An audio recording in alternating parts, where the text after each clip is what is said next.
तो जैसा कि हमने लास्ट एपिसोड के अंदर देखा था, जो शू वैन होती है उसके हाथों पर कुछ चिपचिपा लग जाता है, जो देखकर वो बोलती है कि आखिर ये इतना ज़्यादा चिपचिपा क्यों है, और इतना बोलकर अब वो उसे सूंघने लगती है और सूंघते हुए अपने मन में सोचती है कि आखिर ये दोनों यहाँ पर क्या क्या रहे थे।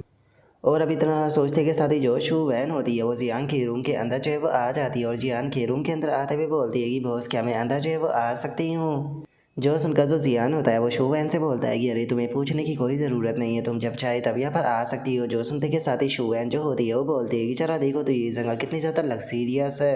अगर इसका कंपैरिजन जो मेरी पिछली कंपनी से किया जाए तो वो तो इसके सामने कुछ भी नहीं थी। सच में कहना गलत नहीं होगा कि जो अमीर लोग होते हैं वो अपनी ज़िंदगी को बहुत ही बेहतर तरीके से बिताते हैं। जो सुनकर अब जियान जो होता है वो मुस्कुराते हुए उससे बोलता है कि क्या तुम्हें जेलसी हो रही है, ये बताओ कि मेरे साथ में जो तुम्हारा एक्सपीरियंस था वो कैसा था। और इतना बोलकर जियान अपने मन में सोचता है कि ये बार बार मेरे साथ में मजाक कर रही है, तो चलो देखते हैं कि ये किस प्रकार से अपॉर्चुनिटी को क्रिएट कराती है। और जियान के इतना सोचते के साथ ही शोवैन जो होती है वो जियान से बोलती है कि बॉस क्या मैं आपके कंधों की मसाज जो है वो कर दूँ, क्योंकि जिस टाइम पर मैं एक ड्रामे के अंदर मेड का काम जो है वो कर रही थी तो उस टाइम पर मैंने मसाज को भी सीखा था, तो क्या आप इसे ट्राई कर देखना चाहोगे। और इतना बोलकर जो शू वैन होती है वो जियान की मसाज जो होती है वो कहने लगती है, जो देख कर जियान जो होता है वो उससे बोलता है कि तुम्हारी मसाज की जो स्किल है वो काफ़ी अच्छी है, बस तुम्हारे अंदर थोड़ी स्ट्रेंथ की कमी है। जो सुनते के साथ ही शू वैन थोड़ा और दबाते हुए बोलती है कि क्या सच में, तो अब आप क्या कहना चाहोगे।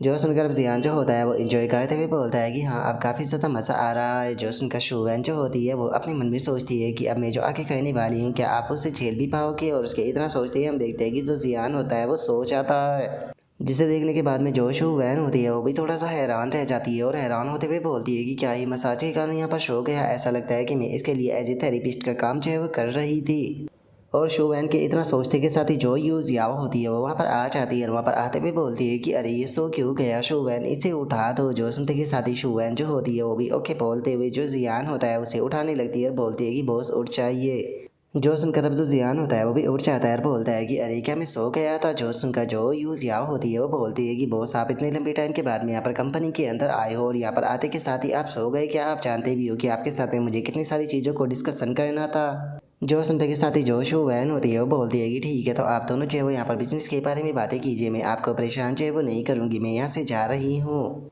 और इतना बोलकर अब जो शो वैन होती है वो अपने मन में सोचती है कि मैं यहाँ पर इस चीज़ का पता लगाना चाहती हूँ कि जो बॉस जियान और जो सिस्टर यूजियाओ है इन दोनों के बीच का रिलेशनशिप क्या है। इसीलिए मैंने यहाँ पर अपॉर्चुनिटी क्रिएट करने की कोशिश की थी, लेकिन सिस्टर यूजियाओ को देखकर ऐसा बिल्कुल भी नहीं लगा कि वो मुझसे जलस कर रही थी। और अब उसके इतना बोलते के साथ ही हमारा वीडियो होता है वो 2 घंटे बाद पर जो है वो आ जाता है, जहाँ पर कि जो जियान होता है वो यूजियाओ से बोलता है कि ठीक है, मुझे यहाँ पर जो कुछ भी देखना था मैं सब कुछ देख चुका हूँ, और जहाँ पर शाइन करना था वहाँ पर शाइन भी जो है वो कर चुका हूँ, तो मुझे बताओ कि क्या यहाँ पर कुछ और भी काम है। और उसके इतना बोलते के साथ ही यूजियाओ जो होती है वो जियान से बोलती है कि हनी तुम इतनी आसानी से यहाँ पर जो है वो सो गए थे, तो क्या इसका मतलब ये है कि जो दूसरी लड़की है उसने तुम्हें काफ़ी ज़्यादा जो है वो थका दिया था। जो सुनकर अब जो जियान होता है वो यूजियाओ को पकड़ने लगता है, और यूजियाओ को पकड़ते हुए उससे बोलता है कि यूजियाओ क्या तुम यहाँ पर जो प्रॉब्लम है वो क्रिएट करने की कोशिश कर रही हो। जो सुनकर अब यूजियाओ जो होती है वो भी हंसने लगती है, और हंसते हुए जो जियान होता है उससे बोलती है कि मैं बस मजाक कर रही हूँ, मैं इस चीज़ को लेकिन जानना चाहती हूँ कि मुझसे अलग और कितनी लड़कियाँ जो है वो तुम्हारी ज़िंदगी में है।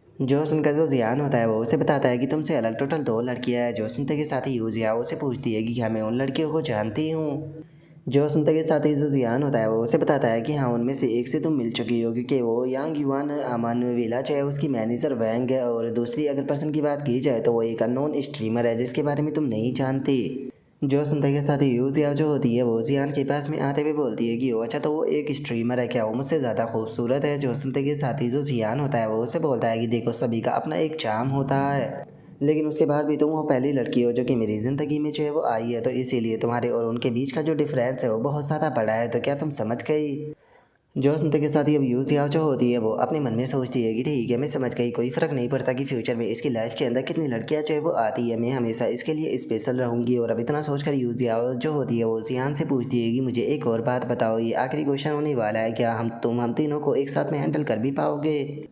जो सुनते के साथ ही ईशान युवान जो होता है वो सीधे यूजिया जो होती है उसे पकड़ लेता है, और उसे पकड़ते हुए बोलता है कि वो तो क्या तुम कहना चाहती हो कि मैं और बेहतर तरीके से परफॉर्म करूँ। जो सुनते के साथ ही यूजिया जो होती है वो अपने मन में सोचती है कि देखा जाए तो मैं यहाँ पर काफ़ी ज़्यादा थकी हुई हूँ, और इस टाइम पर मुझे आराम की काफ़ी ज़्यादा ज़रूरत है, लेकिन चूंकि इस टाइम पर जो जियान है वो मेरे पास में है, तो इसीलिए मुझे उसे थोड़ा और बेहतर फील कराना चाहिए। और इतना सोचते के साथ ही यूजिया जो होती है वो जियान से बोलती है कि कैसा रहेगा कि अगर हम लोग जो है वो कुछ और बार ट्राई कर देखें तो। और अब यू जियाओ के इतना बोलते के साथ ही हमारा व्यू जो होता है वो 4 घंटे बाद पर आ जाता है, जहाँ पर कि जो जियान होता है वो अपने मन में सोचता है कि यू जियाओ के ऊपर इतनी ज़्यादा एनर्जी को बर्बाद करने के कारण अब मुझे काफ़ी ज़्यादा भूख लग चुकी है। और अब इतना सोचकर जो जियान होता है वहाँ पर एक शॉप जो होती है उसके सामने आ जाता है और उससे पूछता है कि बॉस क्या यहाँ पर आसपास में कोई पार्किंग है। जो सुनते के साथ ही वो शॉप का ओनर जो होता है वो बोलता है कि अरे कोई नहीं दिख रहा, तुम यहीं पर ही खड़ी जो है वो कर सकते हो। जो सुनकर अब जो जियान होता है वो अपना ऑर्डर देते हुए उससे बोलता है कि बॉस मेरे लिए 10 सीखे किडनी की और 20 सीपिया और इससे अलग एक आइस कोल्ड कोला की बोतल जो है वो पुछवा देना। जो सुनते के साथ ही वो शॉप ओनर जो होता है वो जियान से बोलता है कि ठीक है आप जाकर बैठ जाइए, मैं जल्दी ही जो ऑर्डर है वो आपके लिए भिजवा देता हूँ। और अब जियान के ऑर्डर को सुनकर वहाँ पर बैठे हुए दो बंदे जो होते हैं वो आपस में बातें करने लगती है, जहाँ पर कि पहला बंदा जो होता है वो बोलता है कि क्या तुमने देखा उस यंग मैन ने किडनी और ओएस्ट्रिस को यहाँ पर ऑर्डर जो है वो किया है। जो सुनते के साथ ही दूसरा बंदा जो होता है वो बोलता है कि एक बार उसे देखो, उसे देखकर ऐसा बिल्कुल भी नहीं लग रहा कि उसके पास में पैसे की कोई भी कमी है और इस टाइम को देखकर ऐसा लगता है कि वो अपनी एनर्जी को रिप्लेस जो है वो करना चाहता है। जो सुनकर जो पहला बंदा होता है वो बोलता है कि जब मैं इसकी उम्र का था तो मुझे तो पानी तक पीने की ज़रूरत नहीं पड़ती थी, मुझे समझ में नहीं आ रहा कि इतनी यंग एज में होने के बाद में भी इसे इतनी सप्लाईमेंट की ज़रूरत क्या है। जो सुनकर दूसरा जो बंदा होता है वो उसे बोलता है कि तुम्हारी शादी जो है वो काफ़ी ज़्यादा जल्दी हो गई थी, जिस कारण तुम्हें क्रेजी बनने का मौका जो है वो नहीं मिल पाया था। वहीं अगर इस पर्सन की बात की जाए तो वो धीरे धीरे कर यहाँ पर जवान हो रहा है, तो तुम उसका कंपैरिजन खुद से कैसे कर सकते हो। और अब उनके इतना बोलते के साथ ही जो शॉप ओनर होता है वो जियान के पास में आ जाता है और जियान के पास में आते हुए बोलता है कि हैंडसम गाय यहाँ पर तो बहुत बुरा हो गया, जो तुम्हारी कार है उसे किसी ने हिट कर दिया, ये सारी की सारी गलती मेरी है, मुझे यहाँ पर तुम्हें पार्क करने के लिए नहीं बोलना चाहिए था। जो सुनते के साथ ही जो जियान होता है वो उसे बोलता है कि जिसने हिट किया है वो तुम नहीं हो, तो इसीलिए तुम्हें पैनिक होने की कोई ज़रूरत नहीं। मुझे ये बताओ कि क्या जो लम्स किडनी और जो और स्टिक है वो तैयार जो है वो हो चुके हैं। जो सुनते के साथ ही वो शॉप का ओनर बोलता है कि बस थोड़ी देर रुकिए, मैं जल्दी ही तैयार कर लेकर आता हूँ। और उसके इतना बोलते ही हमारा व्यू उन्हीं दोनों बंदों के ऊपर आ जाता है, जहाँ पर कि जियान की बातों को सुनकर पहला बंदा हैरान होते हुए मन में सोचता है कि यकीन नहीं होता इसकी कार जो है वो पोर्शे 918 है और वो हिट हो गई, लेकिन उसके बाद में भी इसे उसकी कोई चिंता नहीं है, तो बस यहाँ पर खाने का इंतज़ार कर रहा है।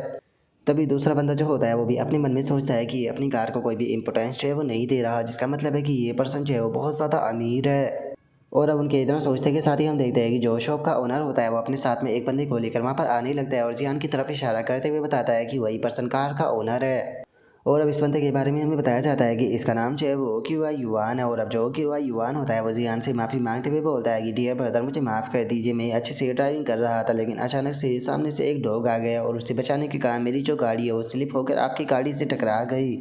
और अब क्यूआई युआन की इस बात को सुनकर जो जियान होता है वो उससे बोलता है कि चलो अच्छी बात यह है कि तुम्हें यहाँ पर चोट जो है वो नहीं आई है, तो चलो चलकर जो कार है उसे देख लेते हैं। और अब इतना बोलते के साथ ही वे दोनों जो होते हैं वो बाहर आकर जो कार होती है उसे देखने लगते हैं। और जो जियान होता है वो इस कारों को देखते हुए बोलता है कि देखकर ऐसा लगता है कि कोई बड़ी चोट जो है वो नहीं आई है, तो तुम इसे हैंडल कर सकते हो। जो सुनते के साथ ही क्यूआई युआन बोलता है कि ठीक है, बस मुझे एक कॉल करने दो। और इतना बोलकर क्यूआई युआन जो होता है वो जियान की तरफ देखकर अपने मन में सोचता है कि ये पर्सन काफ़ी ज़्यादा शांत और बहुत ही अच्छे तरीके से बातें जो है वो कर रहा है। इसे देखकर ऐसा बिल्कुल भी नहीं लग रहा कि जैसे कि ये एक्टिंग कर रहा हो शांत दिखने की। वहीं इसकी अगर कार के लाइसेंस प्लेट की बात की जाए तो वो भी काफ़ी ज़्यादा महंगी होगी। सच में इस पर्सन को देखकर ऐसा लगता है कि ये पर्सन सच में काफ़ी ज़्यादा अमीर है। और अब इतना सोचकर जो क्यूआई युआन होता है वो जियान से बोलता है कि ब्रदर यहाँ पर जल्दी ही मेरे दोस्त जो है वो यहाँ पर आ जाएगी, जो कि आपकी कार को आकर हैंडल कर लेगी, तो क्या तब तक के आप इंतज़ार जो है वो कर सकते हो। जो सुनकर जियान बोलता है कि अरे कोई बात नहीं, चलो अंदर चलकर पहले खाना खा लेते हैं।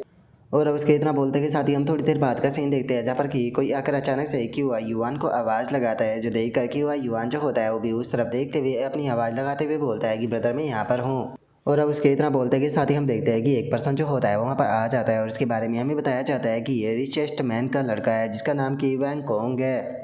और अब वैंग कोंग जो होता है वो उससे बोलता है कि मैं तो यहाँ पर कुछ बोल भी नहीं पा रहा, रोड इतना ज़्यादा बड़ा था, लेकिन उसके बाद भी तुमने कार को हिट कर दिया और तुम्हें इंश्योरेंस को कॉल करना चाहिए था, तुमने आखिर मुझे कॉल क्यों किया।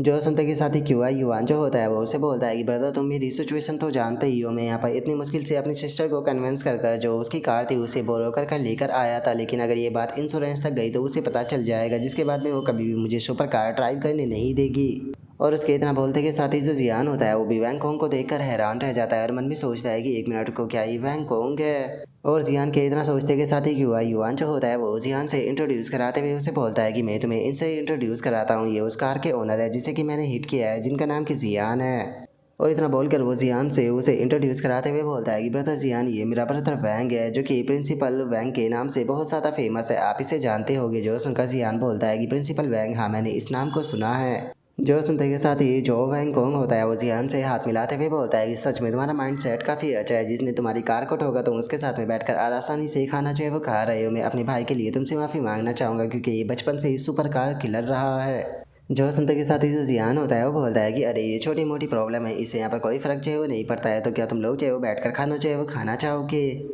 जो सुनकर कि वह युवान जो होता है वो उसे बोलता है कि ब्रदर जियांग नहीं, अभी के लिए मुझे जाना होगा क्योंकि हम लोग जो है वो कुछ ज़रूरी काम को करने के लिए जाने वाले हैं। ब्रदर वैंग के जो लोग हैं वो यहाँ पर सारी चीज़ों को संभाल लेंगे और मैं कल आपको मोस्टा बार जो है वो लेकर चलूँगा यहाँ पर माफ़ी मांगने के लिए। जो सुनकर जो वैंग कोंग होता है वो जियान से पूछता है कि ब्रदर जियान आपको भी तो वापस जाना होगा, तो क्या आप जो राइड है वो लेना चाहोगे। जो सुनते के साथ ही जो जियान होता है वो बोलता है कि नहीं, इसकी कोई ज़रूरत नहीं, मेरा ड्राइवर जो है वो मुझे लेने के लिए जो है वो आ जाएगा, तुम लोग जो है वो अभी बिजी हो तो हम लोग कल इसके बारे में बातें कर लेंगे। जो सुनते के साथ ही वैंग कोंग जो होता है वो बोलता है कि तुम यंग हो लेकिन उसके बाद में भी तुम काफ़ी दयालु हो, इसीलिए तुम्हारी सिंसेरिटी को देखते हुए मैं और ब्रदर क्यों युवान जो है वो कल आपको कंपनी जो है वो ज़रूर देंगे। और अब उसके इतना बोलते के साथ ही हम थोड़ी देर बाद का सीन देखते हैं जहाँ पर कि वैंग यू जो होती है वहाँ पर आ चुकी होती है और वहाँ पर आते हुए बोलती है कि बॉस जियान आपकी जो कार है वो अरेंज हो चुकी है। जो सुनकर जियान उससे बोलता है कि अरे तुम यहाँ पर आ ही चुकी हो तो तुम अंदर क्यों नहीं चलती। जो सुनते के साथ ही वैंग यू जो होती है वो बोलती है कि मुझे डर है कि शायद मैं आपको खाना खाते हुए डिस्टर्ब जो है वो ना कर दूँ, कोई बात नहीं, मैं यहाँ से वापस जो है वो चली जाऊँगी।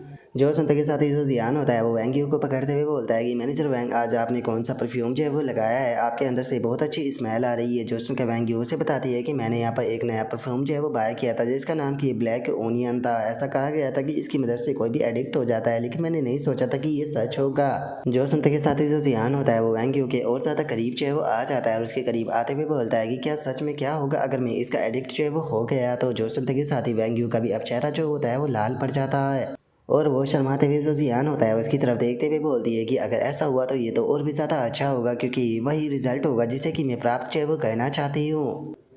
और उसके इतना बोलते के साथ ही हमारा व्यू जो होता है वो उन्हीं दोनों बंदों के ऊपर आ जाता है जहाँ पर कि जियान को देखकर पहला बंदा जो होता है वो बोलता है कि जरा देखो तो बोतल को भरने के बाद में ये वापस से बोतल को खाली करने के लिए जाने वाला है।